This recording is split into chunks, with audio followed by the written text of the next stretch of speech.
भक्तवृन्दसमन्वितं श्रीचैतन्यप्रभुं वन्दे नित्यानन्दसहोदितं श्रीनन्दनन्दनं वन्दे राधिका चरणद्वयं गोपीजनसमायुक्तं वृन्दावनमनोहरं गुरवे गौरचन्द्राय राधिकाय तदालये कृष्णाय कृष्णभक्ताय तद्भक्ताय नमो नमः। वाञ्छाकल्पतरुर्भ्यश्च कृपा सिन्धुभ्यैव च पतितानां पावनेभ्यो वैष्णवेभ्यो नमो नमः। पतित पावन परम करुणामय परम आराध्यतम गुरुपाद पद्म नित्यलीला प्रविष्टम विष्णुपाद परमहंस परिव्राजकाचार्य वर्ज्य अष्टोत्तर शत श्रीमद् शिल भक्ति वल्लभ तीर्थ गोस्वामी गुरु महाराज जी के श्री अभय चरण कमल में अनंत कोटि साष्टांग दंडवत प्रणाम करते हुए उनकी अहितु की कृपा प्रार्थना करता हूँ। परमाराध्यतम शिक्षा गुरुपाद पद्म नित्य लीला प्रविष्ट विष्णुपाद परमहंस शिल भक्ति विज्ञान भारती गोस्वामी महाराज जी के श्री चरण कमल में अनंत कोटि साष्टांग दंडवत प्रणाम करते हुए यही तो की कृपा प्रार्थना।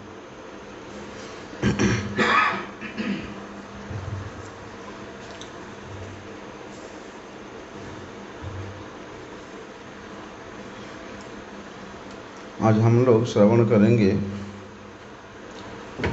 एक विशेष विषय वस्तु को। क्या प्रत्येक मनुष्य के जीवन में सद्गुरु का चरण आश्रय करना कंपलसरी है? जिस प्रकार से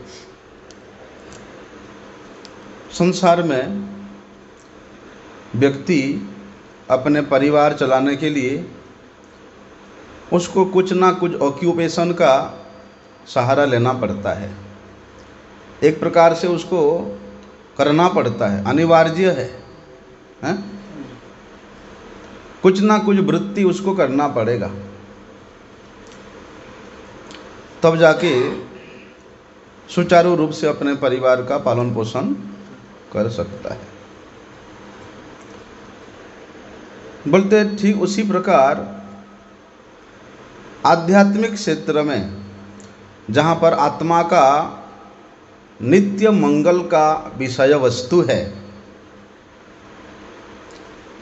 वहाँ वाकई में श्री गुरुदेव से दीक्षा प्राप्त करने के उपरांत ही मंगल का रास्ता खुलता है। क्या है इस विषय में शास्त्र हमारे गुरुजनों ने क्या निर्देश दिया है, क्या वर्णन किया है? वैसे तो शास्त्र का निर्देश है कि आदौ गुरुर्पदाश्रयः कृष्ण दीक्षादि शिक्षणम, कि भैया जो व्यक्ति अपना नित्य कल्याण चाहता है, नित्य मंगल चाहता है, वास्तव में इस जगत में नित्य मंगल चाहने वाला व्यक्ति ही सज्जन है, बाकी सब दुर्जन है।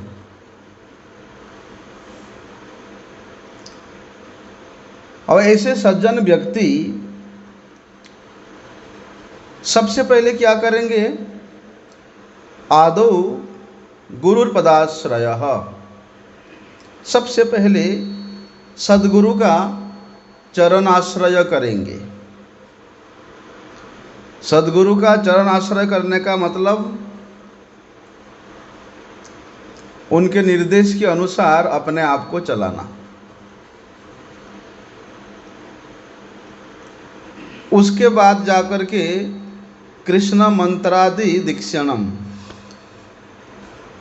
उसके बाद जाकर के उस व्यक्ति को श्री कृष्ण मंत्र में दीक्षा प्राप्त होता है।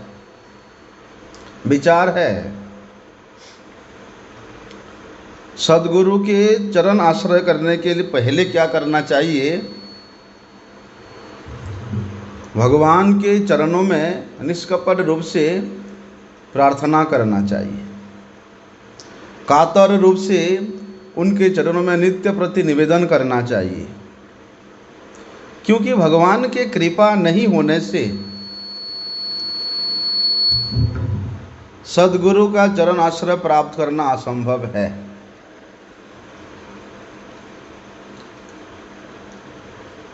इसलिए भगवान वो जीव के हृदय में अंतर्यामी रूप में नित्य विराजमान है और जीव के हृदगत भाव के अनुसार, उसके हृदगत सत चेष्टा के अनुसार उस जीव को सदगुरु अनायास में उपलब्ध करा देते हैं। यद्यपि जीव में इतना सामर्थ्य नहीं है कि वे अपने सामर्थ्य के अनुसार सदगुरु का निर्णय करें। ये सदगुरु है असदगुरु है, इसका निर्णय करने का सामर्थ्य जीव में नहीं है। अरे जो जीव अपना मंगल अमंगल का विचार करने में असमर्थ है,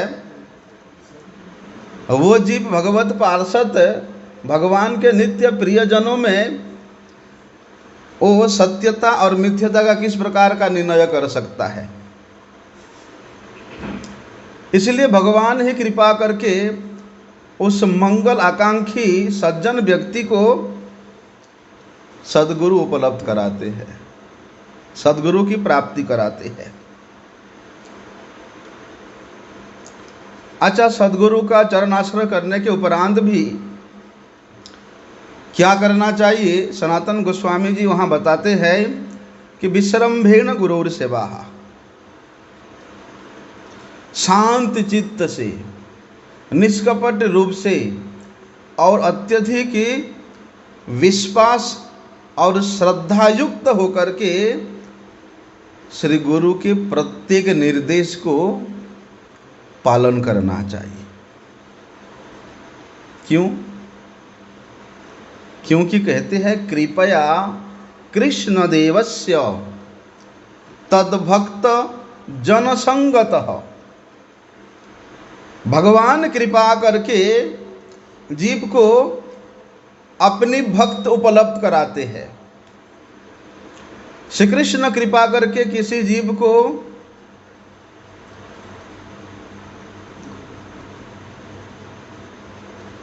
श्री कृष्ण कृपा करके किसी जीव को बोलते हैं काली का भक्त या गणेश जी का भक्त या अन्य अन्य देवी देवताओं का भक्त उपलब्ध नहीं कराते हैं। श्री कृष्ण कृपा करके अपनी स्वयं के भक्त उस व्यक्ति को उपलब्ध कराते हैं। क्यों भैया? क्योंकि भक्तेर महात्म्यम आकर्ण्यम तामिच्छम सद्गुरुम भजेत। कृष्ण भक्त के मुख से कृष्ण भक्ति के महात्म्य को श्रवण करने के उपरांत उस व्यक्ति के हृदय में भगवान के प्रति, भगवत कथा के प्रति, भगवत नाम के प्रति, भगवत धाम के प्रति विशेष रूप से श्रद्धा जागृत होता है। सदगुरु के मुख से भगवत महात्म्य, भगवत नाम, भगवत धाम, भगवत परिकर, भगवत वैशिष्ट्य को श्रवण करने से भगवान के प्रति श्रवणकारी व्यक्ति का विशेष रूप से आकर्षण होता है। इसलिए शास्त्र निर्देश करते हैं कि अवैष्णवाद मुखोदगिरणम पुतम हरिकथामृतम। जो असद व्यक्ति है, असद गुरु है, अवैष्णव है, अभक्त है, ऐसे व्यक्ति के मुख से यदि हम लोग हरि कथा भले ही श्रवण करें, वो हमारा मंगल नहीं कर सकता है। वो कथा हमको भगवत पाद पद्म में रुचि प्रदान नहीं कर सकता है।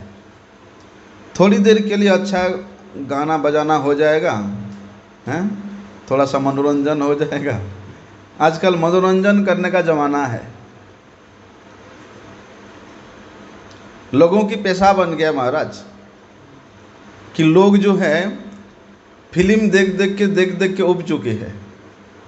वही एक्टर, वही हीरो, वही हीरोइन, वही गुंडा, वही लोग देख के पक चुके हैं। इसलिए लोग जो है आजकल नया नया ट्रेंड शुरू कर रहे हैं। क्या? भागवत सप्ताह कराएंगे, बड़े बड़े प्रवचक को बुला करके प्रवचन कराएंगे।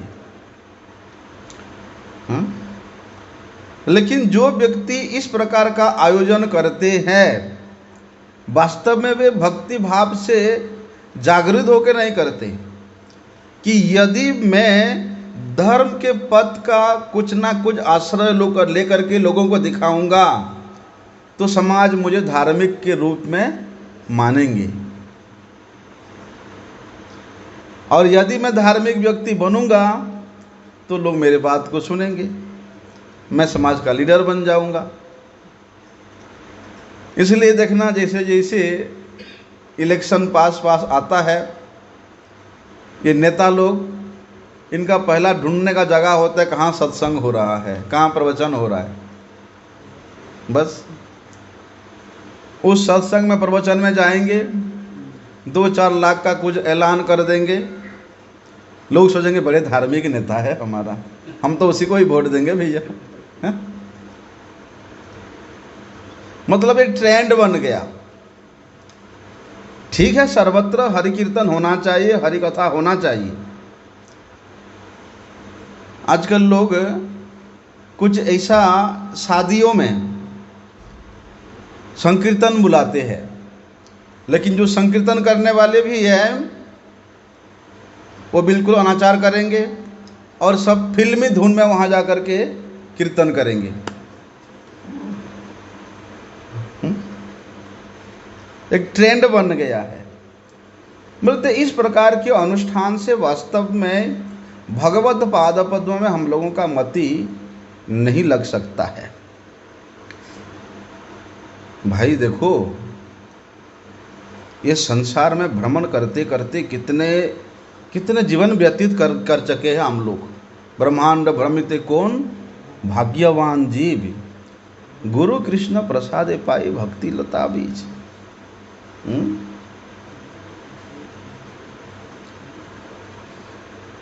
अथक प्रयास करने के उपरांत, अनेक जन्मों की अभिलाषित वस्तु प्राप्त करने के उपरांत भी हम लोग इस प्रकार के असत व्यक्तियों के को बुला करके उनसे प्रवचन कराएंगे,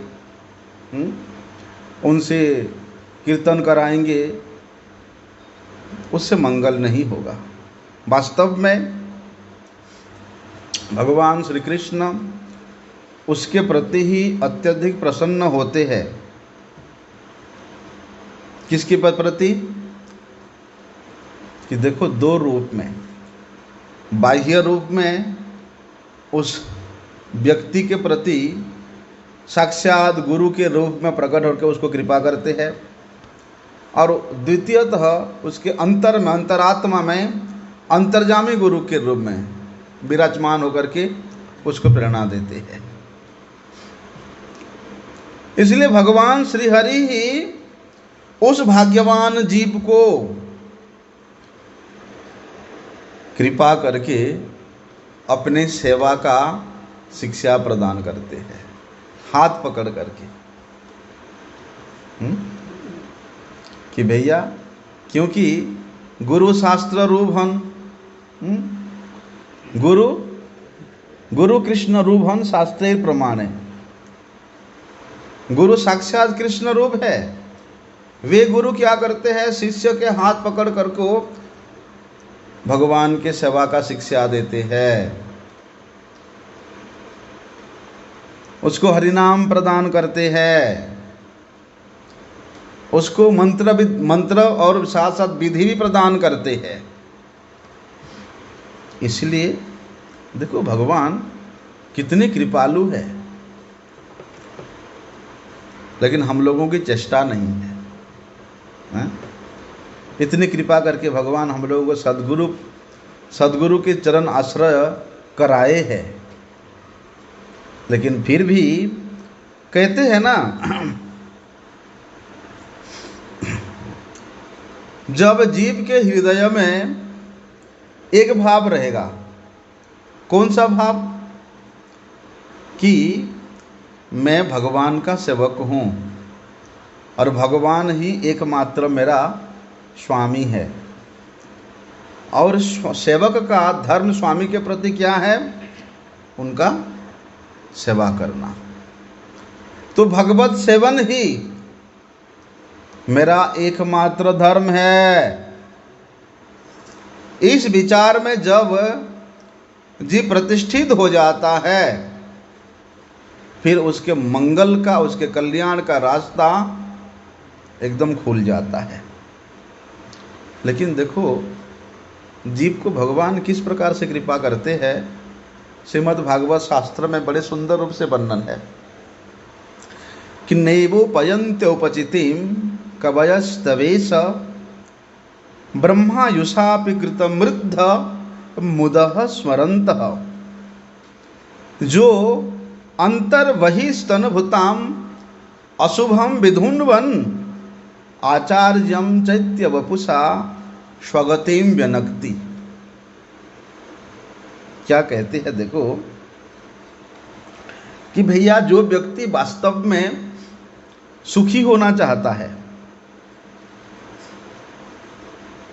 किस प्रकार का सुख? तुम्हार सेवाय दुख है जत सेवत परम सुख, है? कि भगवान की सेवा करते करते, भगवत भजन करते करते यदि मेरे शरीर के प्रति, परिवार के प्रति किसी प्रकार का कोई दुख होता है, बोलते वो मेरा सबसे बड़ा सुख है। लेकिन थोड़े से दुख में हम लोग विचलित हो जाते हैं। एक दो दिन सर्दी जुकाम हो गया, अरे हरिनाम करना ही बंद कर देते हैं। सब बात तो छोड़ो, हरिनाम करना ही बंद कर देते हैं। हाँ, तुम्हार सेवायो दुख होए जतो सेव तो परम सुख। कि प्रभु आपके सेवा करते करते यदि मुझे किसी भी प्रकार का दुख हो, बोलते हैं वो मेरे लिए परम सुख है। भक्ति विनोद ठाकुर जी के इस सिद्धांत में जब जीव स्थित हो जाता है, फिर उसको संसार के किसी प्रकार का कोई दुख हिला भी नहीं सकता है। भाई संसार में भाव अभाव, सुख दुख, हैं, ये तो लगा रहता है। ये शरीर का धर्म है, समाज का धर्म है, देश का धर्म है, प्रकृति का यही धर्म है, एक जगह में नहीं टिकता। लेकिन इसी के प्रति, इसी से विचलित होकर के हम भगवान का भजन छोड़ देंगे, फिर हमारा समर्पण कहाँ रहा, हमारा निष्कपटता कहाँ रहा? तो वहाँ भगवान श्री कृष्ण उद्धव जी को बड़े सुंदर बात कहते हैं कि प्रभु आप जीवों के प्रति इतना अधिक कृपा किए हैं कि आपके कृपा का वर्णन ब्रह्मा के जैसे आयु प्राप्त करने पर भी आपकी कृपा का वर्णन नहीं कर सकता, आपकी कृपा का कीर्तन करने में समर्थ नहीं हो सकता। देखो ना, एक तो ये संसार में निमग्न जीव को भगवान ऐसे दुखी जीव को क्या करते हैं? सबसे पहले तो उसके सभी प्रकार के अशुभ को नाश कर देते हैं। जिस क्षण जीव अपने हृदय में ये बात को बिठा लेता है कि मैं भगवान का सेवक हूँ, भगवान मेरा स्वामी है और भगवान का सेवन करना मेरा धर्म है, उसी दिन से, उसी क्षण से, उसी मूर्ति से उस व्यक्ति के सभी प्रकार के अशुभ नाश हो जाता है।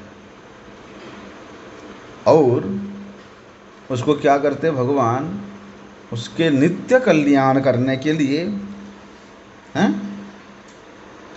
अपनी वैकुंठ में ले जाते हैं। किस प्रकार से? वैकुंठ में ले जाने के लिए वे स्वयं भगवान यहाँ आते हैं। किस रूप में आते हैं? आचार्यम चैत्य वपुषा, आचार्य के रूप में, गुरु के रूप में स्वयं भगवान यहाँ आते हैं। कृष्ण कहते हैं कि मैं स्वयं आता हूँ, उद्धव को कह रहे हैं। भगवान क्या झूठ बोलेंगे? तो देखो कितना कृपा करते हैं भगवान। ऐसे नहीं कि केवल आते हैं, एक तो गुरु रूप में उसको कृपा करते हैं और दूसरा उस जीव के हृदय में अंतर्जामी रूप में बैठ करके उसको प्रेरणा देते हैं कि गुरु का सेवन कर, हैं? गुरु का निर्देश को पालन कर।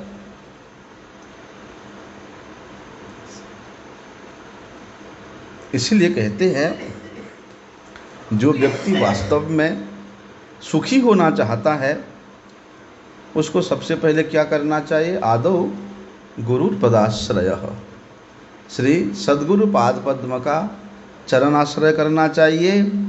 उसके बाद सद्गुरु से हरिनाम मंत्र, दीक्षा मंत्र, ये सब ग्रहण करना चाहिए। लेकिन इसका भी विधान है। ऐसे नहीं कि सुना है गुरु है, हैं, सुना है गुरु है, मंत्र दे रहा है, बस चल पड़े मंत्र ले लिया। ऐसा नहीं होता। और गुरु भी ऐसे नहीं, अरे मेरे तो शिष्य बढ़ाना है, कोई विचार नहीं, उसको मंत्र दे दिया। ऐसा नहीं होता है। कहते हैं भगवान शिव जी, यदि मनुष्य सद्गुरु के निकट दीक्षा ग्रहण नहीं करता है तो उस व्यक्ति जन्म जन्मांतर तक दुख प्राप्त करता है। क्योंकि भैया मनुष्य जन्म हुआ ही इसलिए सद्गुरु का चरण आश्रय करके भगवत सेवन करने के लिए ही भगवान ने हम लोगों को इस मनुष्य तनु प्रदान किया है। दुर्लभो मानुषो देहो दहीनाम क्षण भंगुर तत्रापि दुर्लभ मन्ये वैकुंठ प्रिय दर्शन। एक तो मनुष्य शरीर प्राप्त करना अत्यंत दुर्लभ है और उससे भी अधिक दुर्लभ है भगवान के भक्त का दर्शन प्राप्त करना, उनके चरणाश्रय प्राप्त करना। तो ऐसा दुर्लभ वस्तु प्राप्त होने के बावजूद भी यदि हम लोग उसको नहीं ग्रहण करते तो भैया दुख ही दुख भोगना पड़ेगा। स्वयं शिव जी माता पार्वती को इस विषय में बड़े सुंदर बातें कहते हैं कि देखो, देवी दीक्षा विहीनस्य न सिद्धिर न च सद्गति ही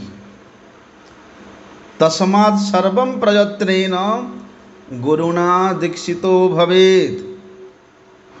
कि हे पार्वती, क्या बताऊं मैं आपको कि जो व्यक्ति सद्गुरु के चरण आश्रय नहीं करता है, उनसे दीक्षा ग्रहण नहीं करता है, वो व्यक्ति कितना भी साधन करे वो कभी सिद्धि प्राप्त नहीं कर सकता है, ना ही वे सद्गति को प्राप्त कर सकता है। इसलिए क्या करना चाहिए? तस्मात् सर्वं प्रयत्नेन, कि मंगल चाहने वाला व्यक्ति को बड़े आदर के साथ, बड़े यत्न के साथ सद्गुरु के निकट जाकर के उनसे दीक्षा की भिक्षा मांगना चाहिए, उनसे दीक्षा की कामना करना चाहिए। तो वहाँ शिव जी महाराज बताते हैं कि तथा दीक्षित लोकानामन्नम बीरमूत्रवत जलम, कि जो अधिक्षित व्यक्ति है, जो सद्गुरु के निकट दीक्षा प्राप्त नहीं किया है, ऐसे व्यक्ति के हाथ से दिया हुआ जो अन्न है या जल है वो किस प्रकार है। सुन के आप लोग भी कभी किसी घर में जाकर पानी भी नहीं पियोगे बोलते वो विष्ठा और मूत्र के समान है।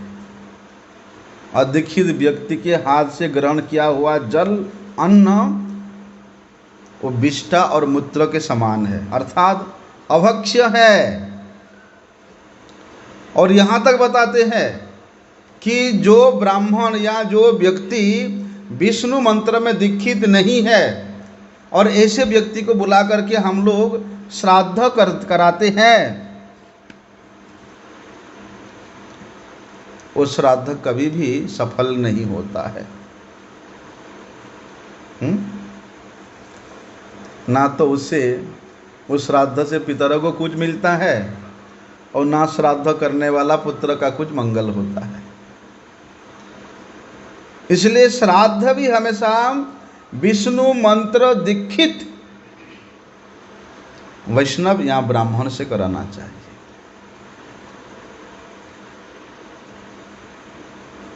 हम लोग गांव में क्या करते हैं, कोई गुजर जाता है परिवार का तो गांव का जो ब्राह्मण उसको बुला लेते हैं।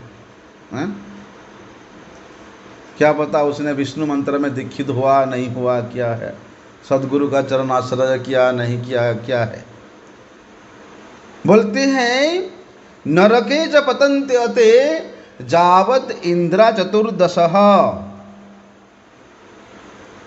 यदि इस प्रकार का क्रिया हम लोग करेंगे तो वे श्राद्ध करने वाला पुत्र अपने पितृपुरुष गणों के साथ में लाख लाख वर्ष तक नरक में वास करता है। इसलिए अधिक्षित व्यक्ति बड़े यत्न से ही क्यों ना पूजा पाठ करे, बोलते वो किसी प्रकार से भगवान उसको ग्रहण नहीं करते हैं। फिर क्यों कहते हैं भैया, भगवान क्यों कहते हैं कि मैं तो भाव के भूखे हूँ, हैं?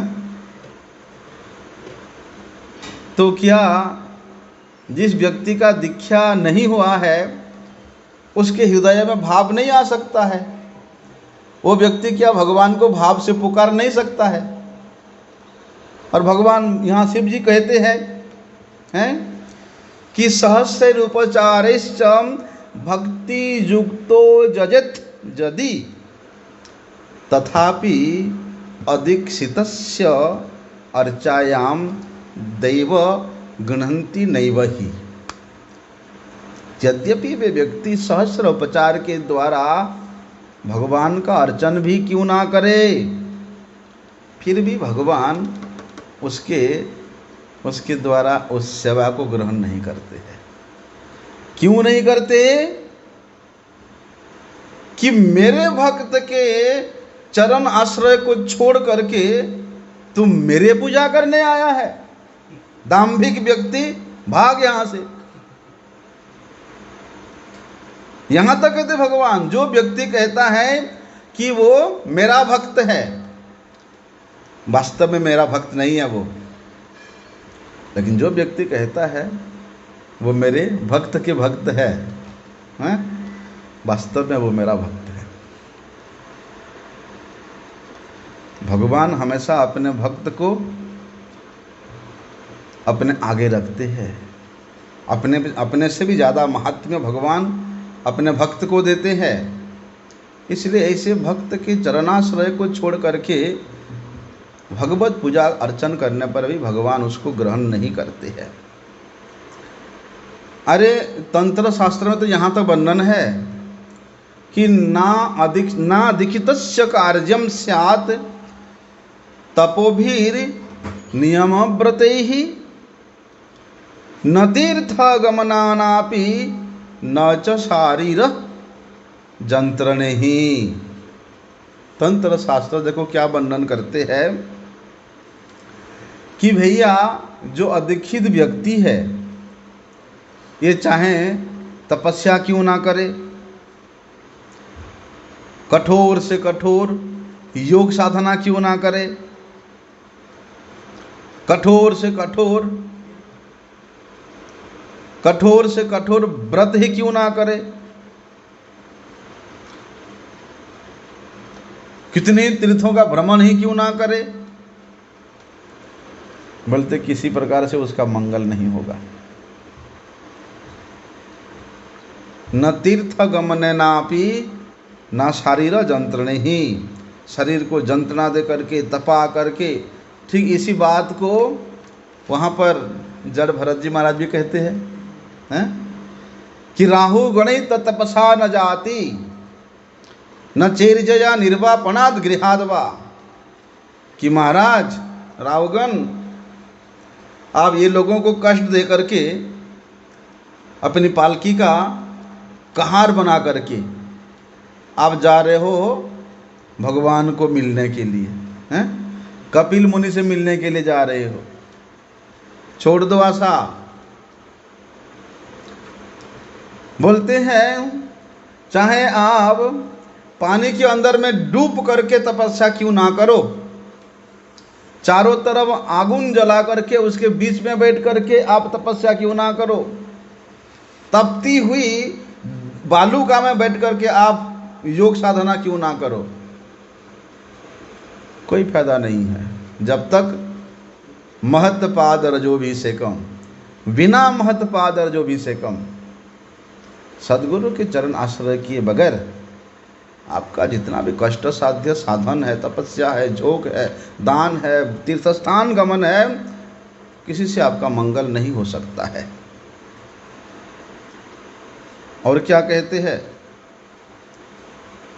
देखो कि अदीक्षिता जे कुर्वन्ति जप पूजा अधिका क्रिया न भवन्ति प्रिये तेषाम शिलायाम सुप्त बीजवत। जिस प्रकार से कोई व्यक्ति पहाड़ में वो बीज लगाता है, हाँ पहाड़ में बीज लगा करके मैं अनाज पैदा कर दूंगा सूखी पत्थर के ऊपर, संभव है? बोलते उसी प्रकार अदीक्षिता जे कुर्वन्ति, अदीक्षित व्यक्ति जितने भी जप करे पूजा करें वो किस प्रकार के मापी है, सूखी पहाड़ में बीज लगाने के मापी है। इसलिए सद्गुरुर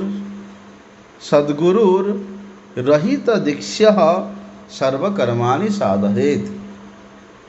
कि भैया सद्गुरु के चरणाश्रय करके उनसे दीक्षा प्राप्त करने के उपरांत जो भी साधन भजन करते हैं वो अवश्य सिद्ध होता है।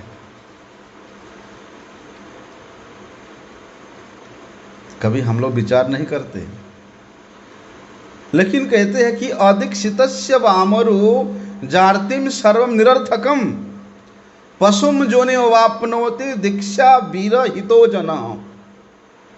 भगवान शिव जी कहते पार्वती जी को कि अदीक्षित व्यक्ति का, जो व्यक्ति सदगुरु के निकट दीक्षा ग्रहण नहीं किया है, ऐसे व्यक्ति का सभी प्रकार के कार्य निष्फल हो जाता है और अंतिम में वे पशुम जोनिम अवाप्नोति, पुनः पशु जोनि को प्राप्त करता है। अरे स्कंद पुराण में इतना स्पष्ट रूप से वर्णन किया है कि जो व्यक्ति विष्णु मंत्र में दीक्षित नहीं होता है और भगवान विष्णु का पूजन नहीं करता है, उसके जीवन का क्या फल है? वो तो मनुष्य होते हुए भी पशु है। क्या बोलते हैं उसको? नर पशु कहते हैं ना, लांगुल विहीन पशु। ते नरा पशवो लोके किम तेषाम जीवनम फलम जय नर लब्धा हरेर दीक्षा न अर्चितो वा जनार्दन। सदगुरु से दीक्षा प्राप्त नहीं करके जो व्यक्ति भगवान जनार्दन का अर्चन नहीं करता है वो तो पशु है। इसलिए प्रत्येक मनुष्य को सद्गुरु के चरण आश्रय करके उनसे दीक्षा शिक्षा ग्रहण करना ये अनिवार्य है। इसलिए तो नरोत्तम दास ठाकुर जी, कौन सा भजन है वो, कि आश्रय लैया भजे तारे कृष्ण नाही त्यजे, आरे सब मरे अकारण। कि सदगुरु के चरण आश्रय करके भजने वाला व्यक्ति को श्री कृष्ण कभी भी नहीं त्याग कर सकते हैं। बाकी सब अकारण ही हैं। जानिया सुनिया विष खाइनो, गोरा पहो ना भजिया मैनु, अधने जतन करी धन ते आगीनु। ऐसा है। अरे श्रीमद् भागवत तो यहाँ तक बताता है कि विजित हृषिकर वायुर्विदान्तस्तमनोरगम जइह जतन्ति जंतुम तीलम लोलुमुपाय खिदः, व्यसना सतनान विताहा शम व्यवाहय गुरोर्चरणम, वणिज इवाज संत्यकृत कर्णधार जलधो। जे गुरुश्चरणम समवहाय अतिलोलम अति चंचलम अदांतम अधमितम मन एव तुरंग विजितेन्द्रिय किम चरणम किम मंगलैर प्राप्नुवन्ति सह। देखो कितनी सुंदर बात है। जो व्यक्ति श्री गुरुपाद पद्म को परित्याग करके अपनी चंचल मन को संयत करना चाहता है, एक तो वो व्यक्ति कभी सफल नहीं हो सकता। उसके अस्थिर चित्त को कभी वो स्थिर नहीं कर सकता यदि गुरु चरणों के आश्रय को छोड़ देता है तो। ऐसे व्यक्ति संसार में हजारों प्रकार के आपद से विपद से दुख से ग्रसित होकर के संसार में अनेक प्रकार के दुख भोग करते हैं। जिस प्रकार से वो वणिक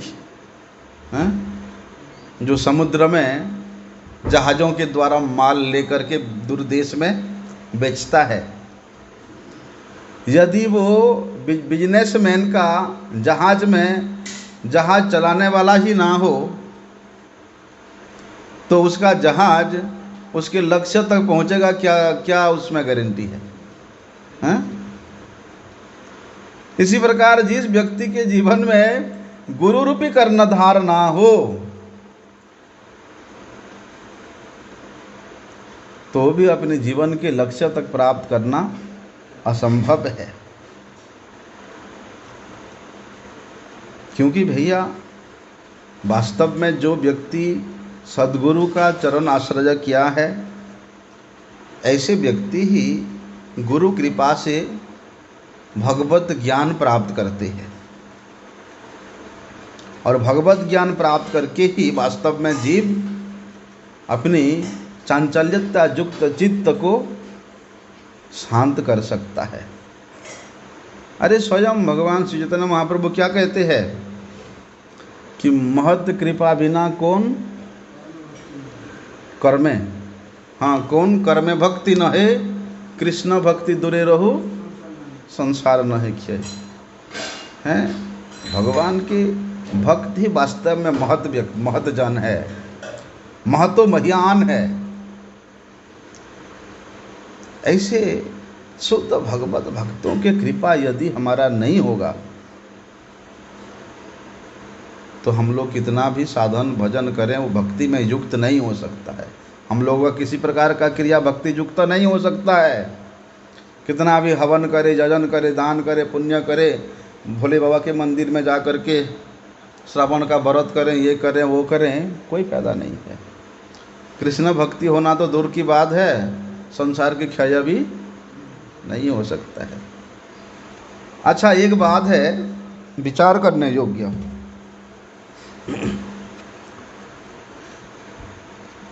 आजकल बड़े चल रहा है कि भैया कोई लेना देना नहीं, कभी देखा नहीं, जाना नहीं, पहचाना नहीं, आ गया व्यक्ति कि गुरुजी मुझे मंत्र दे दो, हाँ बेटा बैठ जा, ये ले माला और तेरा नाम है ये, भजन कर, आज से तू मेरा शिष्य बन गया, मैं तेरा गुरु बन गया। आजकल एक ट्रेंड बहुत चल रहा है।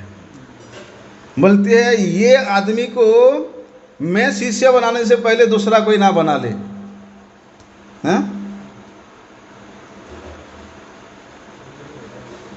वैसे तो शिष्य गुरु बनाने के लिए लालायित होना चाहिए।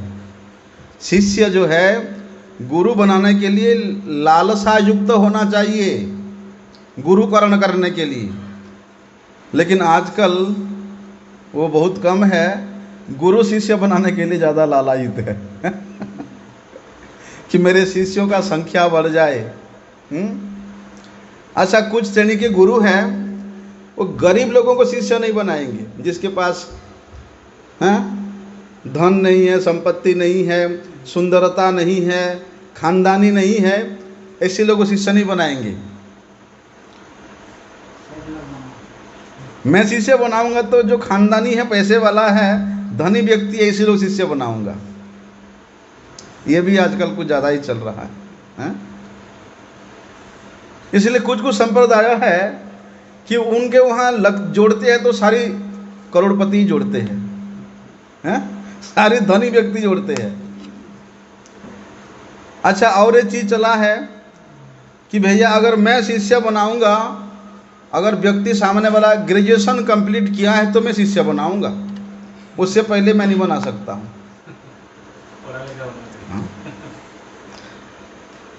तो उसके क्वालिफिकेशन पूछा जाता है कि भाई तुमने कितना पढ़ाई लिखाई किया है, हैं? अगर उसने कम किया है 1-2 साल का, जा पहले उसको डिग्री को प्राप्त करके फिर आना मेरे पास। हाँ?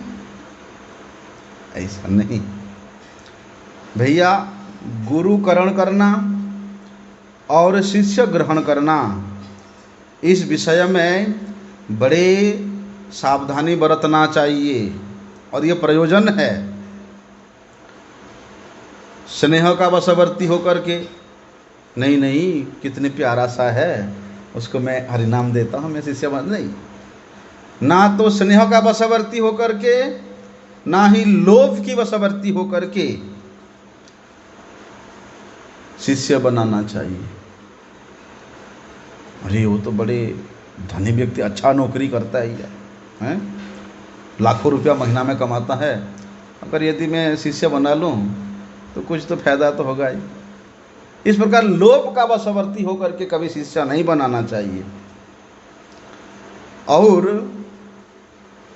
शिष्य के लिए यदि कोई व्यक्ति उसको अनुरोध करते है, अरे कर ले गुरु, कर ले, हमने गुरु किया ना, तू भी कर ले। कोई तुमको अनुरोध करे कि गुरु कर लो, गुरु कर लो, हमने गुरु किया ना, जब से गुरु किया हमने, हमारे बिजनेस अच्छा चलना शुरू हो गया। हाँ, बहुत लोग ऐसे हैं, अरे जब से हमने गुरु किया है मेरी बीमारी ही ठीक हो गया है। इस प्रकार किसी व्यक्ति के अनुरोध करने से, उपरोध करने से गुरुकरण नहीं करना चाहिए। किसी के कहने पे जाकर के हम गुरुकरण कर देंगे।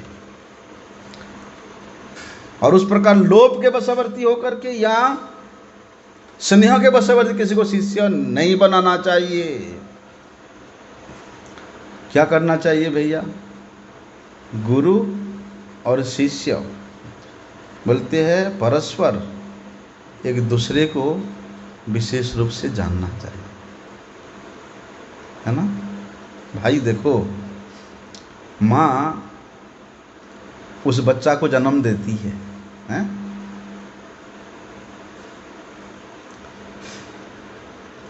अभी माँ को पहचाना नहीं बच्चा,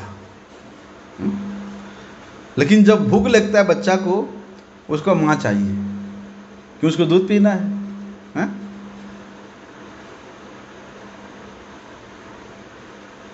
बोलती है वो बच्चा जो कि माँ उस बच्चा को 9 महीना अपने गर्भ में रख कर उस जन्म दिया है, वो बच्चा भी एक संबंध में या माँ को पहचानने तक, अपने पिता को पहचानने तक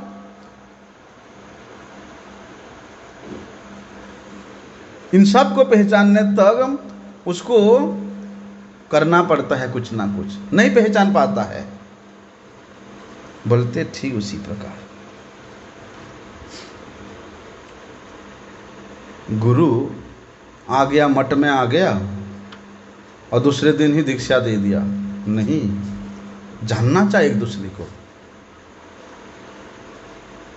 तब जाकर के होना चाहिए। शास्त्र की बात है ये, नहीं तो भैया गुरु शिष्य क्या क्या संपर्क है, उससे हमेशा हम लोग वंचित हो जाएंगे। वास्तविक कल्याण से रहित हो जाएंगे। और ये शास्त्र की बात है, क्या है कि तयोर वत्सर पर्यंतम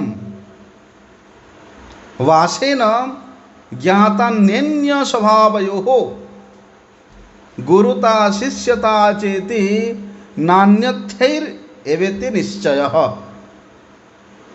शास्त्र क्या निर्देश करता है? देखो, सद्गुरु क्या करते हैं, उस मंगल चाहने वाले शिष्य को 1 वर्ष तक अपने पास रखते हैं। क्या क्यों रखते हैं? और शिष्य भी 1 वर्ष तक अपने गुरु के पास रहना स्वीकार करता है, क्योंकि उसको मंगल चाहिए, उसको कल्याण चाहिए। इसलिए परस्पर एक दूसरे को परीक्षा कर लेना चाहिए। परीक्षा का प्रयोजन है। उसके बाद मंत्र ग्रहण करना चाहिए। यदि इस प्रकार के शास्त्र विधि उत्सुज्यम वर्तते कामकारतः, शास्त्र के विधि को छोड़ करके यदि कोई मंत्र तंत्र लेता है या कोई देता है, तो वहाँ गुरु भी नरक में जाता है और शिष्य भी नरक में जाता है। क्यों भैया? देखो, यदि गुरु जिसको शिष्य बनाएगा उसका परीक्षा नहीं लेते हैं, क्या परीक्षा? कि उसको अपने सम्मुख रख करके उसको पहले सेवा प्रदान करेंगे। यदि उस व्यक्ति का भगवान के सेवा में, गुरु सेवा में किसी प्रकार का अश्रद्धा है, किसी प्रकार का अश्रद्धा है, तो वो मंत्र लेने लायक नहीं है। इसलिए मुझे ना ISKCON का सिस्टम अच्छा लगता है। वहाँ इतना जल्दी ना तो हरिनाम देते हैं, ना तो दीक्षा देते हैं, पूरा परीक्षा लिया जाता है। भाई शास्त्र का विधि है ये। हम लोग निंदा करते हैं कि नहीं, उसका इतना श्रद्धा है, उसको देना चाहिए दीक्षा। अरे शास्त्र यूं ही बताया है कि तयो वत्सर वासे न ज्ञाता नेन स्वभावयो। 1 वर्ष तक कम से कम उस व्यक्ति का परीक्षा लेना चाहिए जो गुरुकरण करने आया है। आया, माला दे दिया, नामकरण कर दिया, तुम शिष्य बन गए, ऐसा नहीं होता है। अच्छी तरह से जानना पड़ता है। अरे वो कन्या जो विवाह करके अपने पति के पास आई है, वो कन्या विवाह करके अपने पति के पास आई है, बोलते हैं जब तक उसके जिसके साथ का विवाह हुआ है उसके साथ विशेष संपर्क नहीं हो जाता, संबंध नहीं हो जाता, तब वहाँ प्रीति नहीं होता है, वहाँ अपनापन, शादी हो जाता है। इसलिए आजकल नहीं हो पाता, इसलिए टूट जाता है महीना 2-4 महीना साल में, है ना। तलाक बोलते हैं ना, क्या बोलते हैं उसको, बोलते इसी प्रकार यदि शिष्य का परीक्षा नहीं लेकर के उसको मंत्र दे दिया, कल गुरु में वही शिष्य कोई दोष देखा, गुरु को छोड़ दिया है, वो गुरु को छोड़ दिया, भैया मेरे गुरु, ये मैं पहले जिस गुरु किया था वो गुरु ज़्यादा बलवान नहीं है, इसलिए मुझे बलवान गुरु के पास मैं चला गया। बहुत हो रहा है इसे। बस हमारे यहाँ तो थोड़ा कम है, लेकिन फॉरेन कंट्री में जाओगे ना, वहाँ गुरु चेंज करने का ट्रेंड है। इस गुरु के पास उसको 5 साल रहना है, फिर उसको त्याग करके दूसरे गुरु के पास 5 साल रहना है। ऐसे कितने कितने गुरु को लोग करते हैं। क्यों होता है? शास्त्र ऐसे ही निर्देश देता है कि तरो वत्सरवासे न ज्ञाता ने स्वभावयो हो। 1 वर्ष तक अपने पास रख करके गुरु उस शिष्य को शिक्षा देंगे, शासन करेंगे, उपदेश देंगे, सेवा प्रदान करेंगे। यदि उसमें वो उत्तीर्ण होता है तब जाकर के उसको शिष्य बनाना चाहिए, उसको मंत्र दीक्षा देना चाहिए।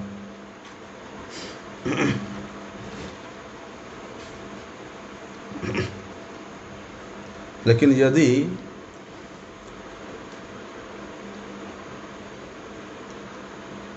गुरु भी अयोग्य है, शिष्य भी अयोग्य है, तो वहाँ मंगल नहीं होगा। इसलिए शिष्य को भी सावधान रहना चाहिए कि मैं जिनके पास मंत्र लेने आया हूँ, जिनको मैं अपना सर्वस्व समर्पण करने आया हूँ। जैसे कोई कन्या का विवाह होती है ना, पहले वहाँ देखने जाते हैं उसके कन्या के परिवार वाले, कि हमारी पुत्री इस परिवार में विवाह करके सुखी रह सकती कि नहीं रह सकती है, क्या है क्या नहीं है। 1 बार नहीं, 2 बार नहीं, 10-10 बार जाकर के देख के सब कुछ किया जाता है। बोलते उसी प्रकार शिष्य भी और गुरु भी एक वर्ष तक दोनों का परीक्षा लेना चाहिए, तब जाकर के, नहीं तो वहाँ कोई मंत्र कार्यकारी नहीं होगा। गुरु यदि अयोग्य है, कोई अगर वोट दे करके गुरु बना है,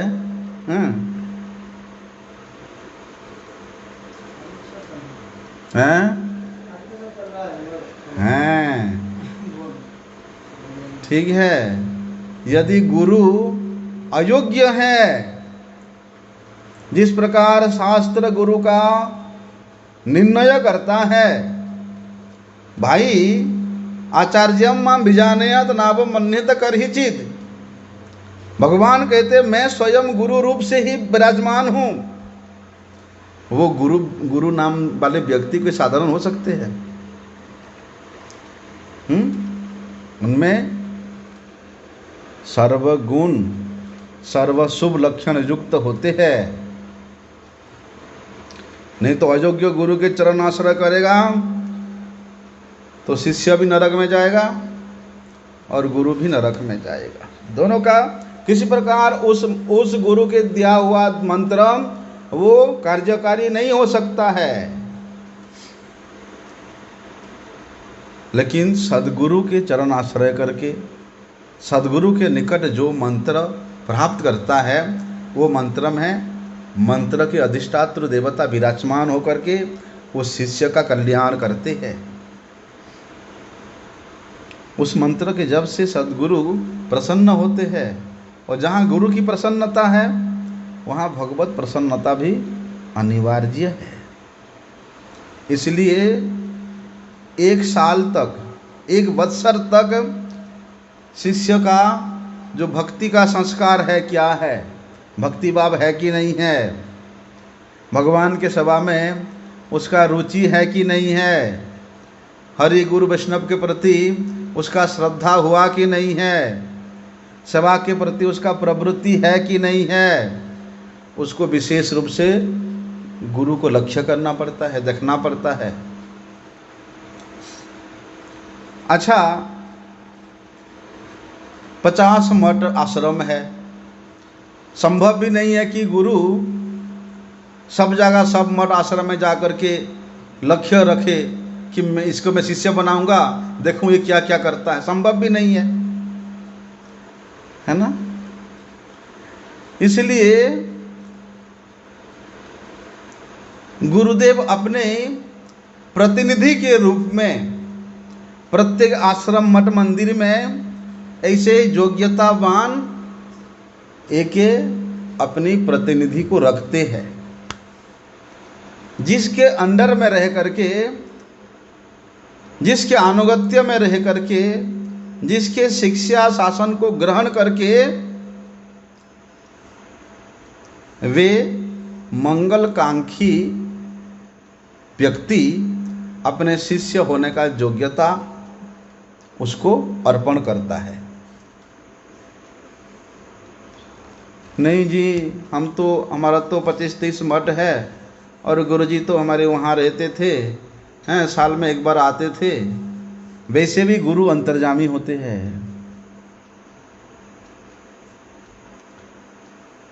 यदि अंतर्जामित्व को वे नया नया शिष्य अभी अनुभव नहीं किया है तो वहाँ प्रतिनिधि के रूप में गुरुजी उस मठ का दायित्व किसी एक योग्यतावान शिष्य को प्रदान करते हैं, अपने प्रतिनिधि को प्रदान करते हैं। उनके गाइड में रह करके फिर वे व्यक्ति हरि नाम लेने का, दीक्षा लेने का जो क्वालिफिकेशन है वो प्राप्त करता है। भक्ति का संस्कार नहीं हुआ है, हरि कथा में रुचि नहीं हुआ है, हाँ, हम तो देखता है शुरू से इतना साल हो गया, हाँ, कीर्तन करता है। कीर्तन करने के बाद जैसे ही गुरुजी कथा करने के लिए आएंगे वो कीर्तन करने वाला शिष्य उठ के चला जाएगा, हाँ, मतलब हमारा ड्यूटी है कीर्तन करने का, हम हरि कथा क्यों सुनेंगे। अरे गुरु मुख से हरि कथा श्रवण करने का सुवर्ण सुजोग हरा करके वो वहाँ से उठ कमरे में जाकर के मुड़ी खाने लग जाएगा, चनाचूर और मुड़ी। हाँ? एक व्यक्ति ने मुझे बोला, मैं तो चनाचूर खाया था एक बार, लेकिन भाई हरि कथा सुनने के बाद खाया था। तो एक ब्रह्मचारी ने मुझे बोला, लंकार अधिपति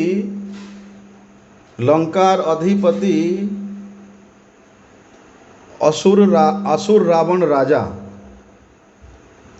छुपी छुपी खाओ तुम्ही चनाचूर भाजा। मुझे ऐसा बोला।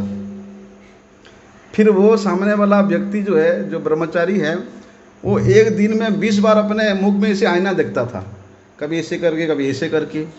कहीं से भी आएगा एक आईना जो है उसके तकिया के ऊपर रहेगा ही रहेगा, ऐसे ऐसे देखेगा, ऐसे देखेगा, ऐसे देखेगा।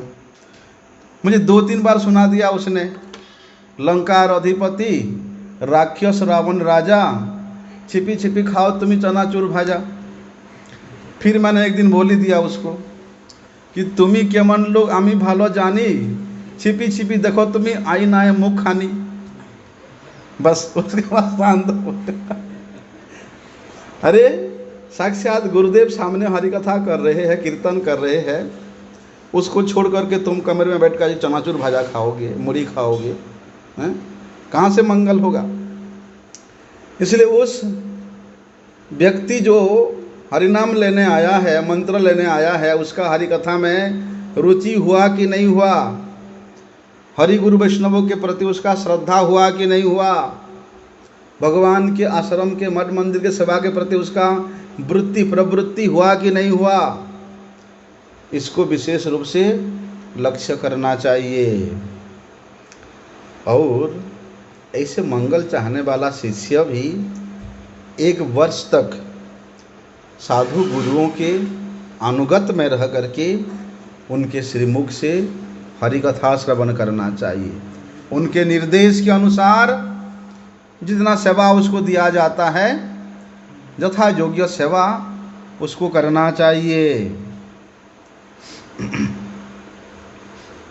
तब जाकर के साधु गुरुओं के संग के द्वारा हमारा पारमार्थिक उन्नति, भगवान के प्रति मति, भगवत सेवा के प्रति हमारा लोभ वर्धित होगा, बढ़ेगा।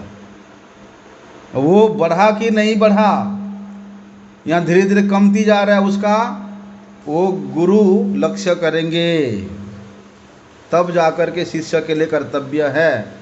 तद्विद्धि प्रणिपातेन परिप्रश्नेन सेवया उपदीक्षन्ति ते ज्ञानम ज्ञानिनास् तत्वदर्शिनः।